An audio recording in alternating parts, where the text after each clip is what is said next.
most basic thing that I almost ever talk about with people. It's something you do all day long, and if you stop doing it, go to Grady. It's breathing. Does anybody notice anything about how they breathe? Particularly how your breathing might be affected when you get stressed out.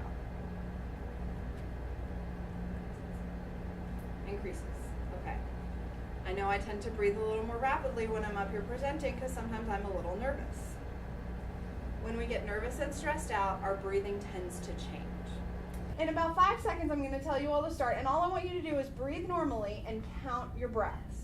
So every time you breathe in and then out, that's 1. Okay? Just breathe completely normally, and you're going to start counting now.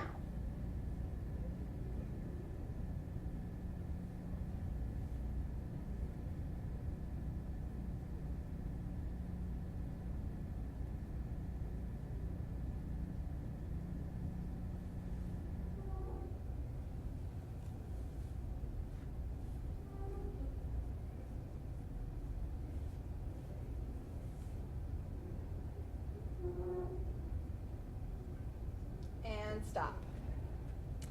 Okay, whatever number you got, take that number and multiply it by 2. That's your breaths per minute. It's a decent average. Did anybody get more than 20? Okay.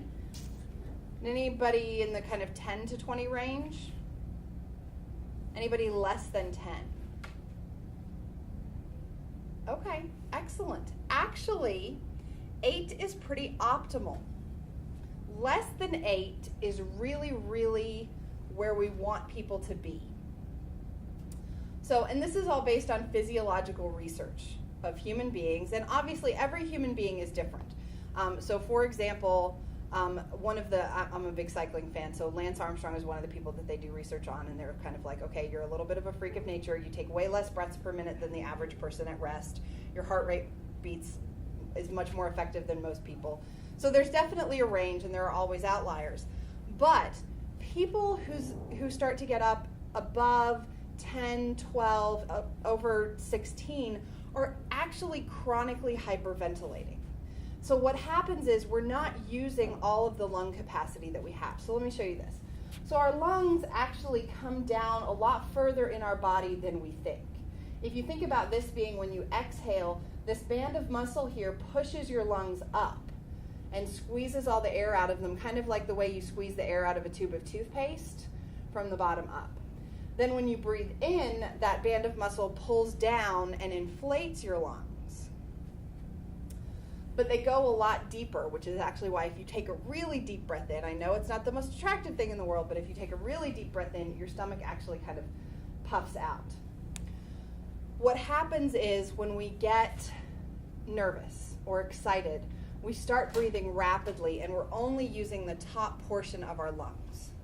We're not breathing effectively. And so in the bottom of our lungs is all this stale carbon dioxide that we're never really clearing out. We're not being as effective with our bodies as we could be. And we're carrying around a lot of extra carbon dioxide, which is a signal to our body that we're in danger, and our body goes, uh-oh, stress reaction, danger, danger. So one of the first relaxation skills that I ever teach anybody is simply to do what we call diaphragmatic breathing, which is to use that big band of muscle to make your lungs be as effective as they possibly can. So we're actually going to sit for a minute and we're going to practice it. And I'm even going to see if I can play some nice relaxing music while we do it. See if this will work. Okay. So just sit comfortably in your seat. Go ahead and close your eyes so you don't have to worry about anybody watching you. You're all welcome to watch me make my stomach pooch out. And start thinking about breathing normally and then slowly extending that breath. So if you start counting, how long does it take you to breathe in? So it might take 1, 2, 3.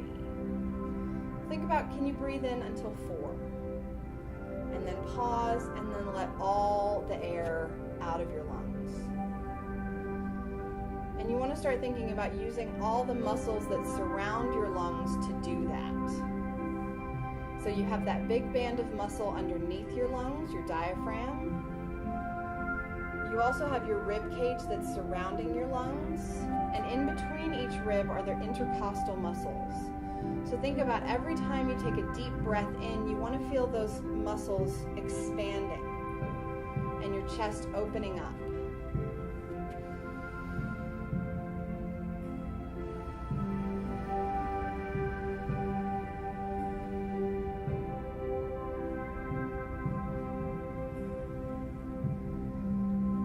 Start to slow that process down, you can start to feel the rest of the muscles in your body relax. Because all of a sudden, they're getting enough oxygen. And your heart is not having to work as hard as it had because there is more oxygen in your bloodstream. So every time you breathe out, think about allowing more and more of the tension in your muscles to release. You can think about inhaling 2, 3, 4, and pausing, and then exhaling 2, 3, 4, and continuing to do that at a count that works for you.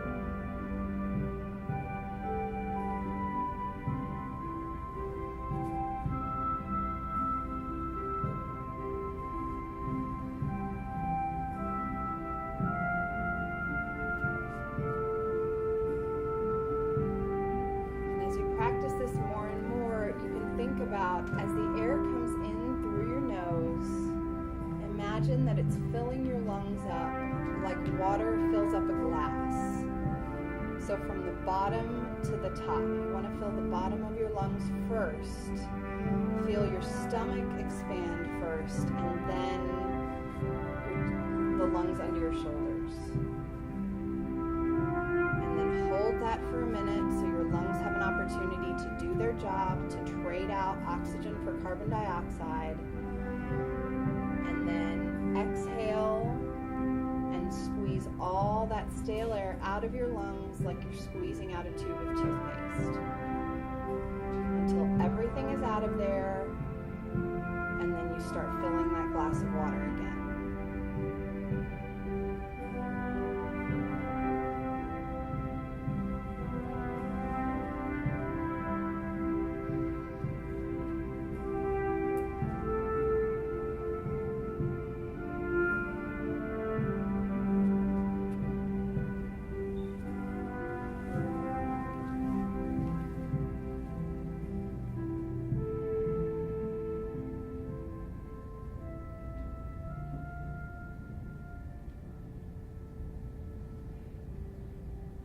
As you're ready, just slowly bring your attention back into the room, but see if you can't maintain that deep breathing, or at least a slightly slowed down breath.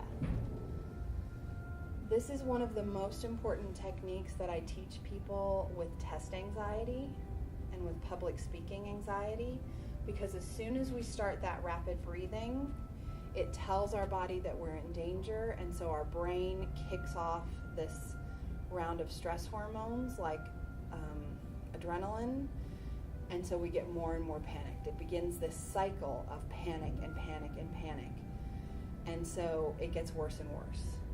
And so if we can stop that cycle simply by telling our bodies, you're safe, you've got enough oxygen, you're okay, it can help immensely. It's good for interviews too, or just nerve-wracking days at the office. So it's really the foundation of any of these exercises that we're going to talk about. Did anybody notice feeling lightheaded as they did this? Okay. That can happen sometimes. If you notice when you're practicing this that you feel lightheaded, it may be because you're pushing yourself a little far. Slow it down a little bit. Don't try to count out as much. It does take some practice. Everything, as I said, everything in your chest is surrounded by muscles. They're going to need some practice to really be able to extend. Opera singers can, breathe into a count of like 20 and breathe out to probably 30. They practice this all the time, and it gets better with practice.